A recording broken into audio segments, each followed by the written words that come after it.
मुझे उम्मीद है कि आप लोगों ने गॉडजिला वर्सेस कॉन्ग देख रखी होगी, और अगर नहीं देखी तो यही रुकिए और मूवी देख के आइए, क्योंकि इस वीडियो में आपके लिए स्पॉयलर्स होंगे। तो सबसे पहला क्वेश्चन है कि गॉडजिला और कॉन्ग की फर्स्ट बैटल के दौरान गॉडजिला ने कॉन्ग को क्यों छोड़ दिया, और सेकंड ये कि मूवी की लास्ट में क्या हुआ था, क्या कॉन्ग ने हार मान के अपना एक्स नीचे फेंक दिया था। तो चलिए बढ़ते हैं।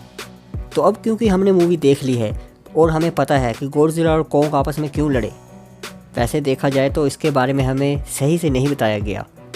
हमें सिर्फ इतना ही पता है कि वो दोनों अल्फ़ा टाइटन हैं, और ये तो बहुत ही नॉर्मल सी बात है कि एक घर में दो मुखिया नहीं रह सकते, इसलिए वो दोनों आपस में लड़ रहे थे। लेकिन पहला क्वेश्चन ये है कि जब इनकी फर्स्ट बैटल हुई थी तो कॉन्ग वहाँ पे बहुत बुरी तरह से हारा था, लेकिन गॉडजिला ने वहाँ पे कॉन्ग को क्यों छोड़ दिया। तो यहाँ पे कुछ लोगों का कहना है कि यहाँ पे इसलिए गॉडजिला ने कॉन्ग को छोड़ दिया क्योंकि गॉडजिला को लगा कि वो मरा हुआ है, क्योंकि उन्होंने अपने इंजन्स बंद कर दिए और कॉन्ग ने वहाँ पे मरने की एक्टिंग की। तो देखिए ये आंसर बिल्कुल ही गलत है, क्योंकि आप सोच के देखिए, क्या गॉडजिला इतना बेवकूफ़ है कि उसे ये ना पता चले कि कॉन्ग अभी तक ज़िंदा है कि नहीं। जिसने म्यूटो, मॉन्स्टर जीरो और मेका गॉडजिला जिसमें मॉन्स्टर जीरो का दिमाग था उसको सेंस कर लिया, वो भी काफ़ी किलोमीटर दूर से, उसे पास में पड़े कॉन्ग का पता नहीं चलता कि वो ज़िंदा है या मरा हुआ।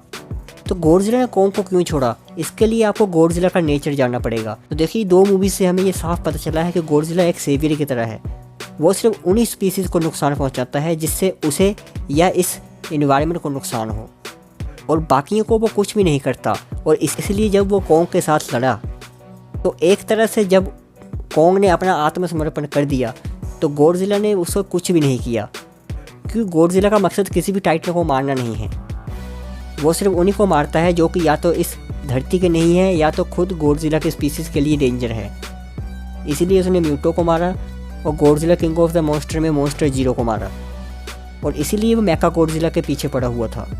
तो देखा जाए तो गॉडजिला सिर्फ अपनी हुकूमत चलाना चाहता था कॉन्ग के ऊपर, इसलिए वो उसके साथ लड़ रहा था। उम्मीद है आपको क्वेश्चन का आंसर मिल चुका होगा।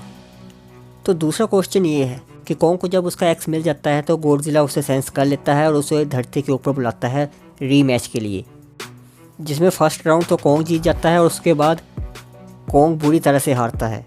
और अगेन जैसा कि मैंने पहले कहा, उसने सिर्फ उसको ये जिताया कि यहाँ का किंग कौन है, लेकिन बाद में कॉन्ग उसकी साइड से लड़ा। गॉडजिला की सोच उसके प्रति थोड़ी बदल गई, और कॉन्ग जो कि गॉडजिला को एक बहुत ही बड़ा खतरा समझ रहा था, उसे लग रहा था कि इसी के लिए ये मेरे को यहाँ पे लाए हैं। उस लड़की के समझाने के बाद उसे भी ये पता चल जाता है कि गॉडजिला वो थ्रेट नहीं है जिसके लिए उसे लड़ना चाहिए। वो बैड गाय मेका गॉडजिला है, और इसीलिए लास्ट में जब गॉडजिला एक बार फिर से कॉन्ग के पास आता है तो कॉन्ग को ये रियलाइज़ होता है कि मुझे इसके साथ नहीं लड़ना चाहिए, इसीलिए वो अपना एक्स नीचे फेंक देता है, और गॉडजिला उसे एक थैंक यू बोल के वहाँ से चला जाता है, यानी कि चिल्ला के। तो ये थी आज की वीडियो। उम्मीद है आपको ये वीडियो अच्छी लगी होगी। मिलते हैं अगली वीडियो में, तब तक के लिए गुड लक।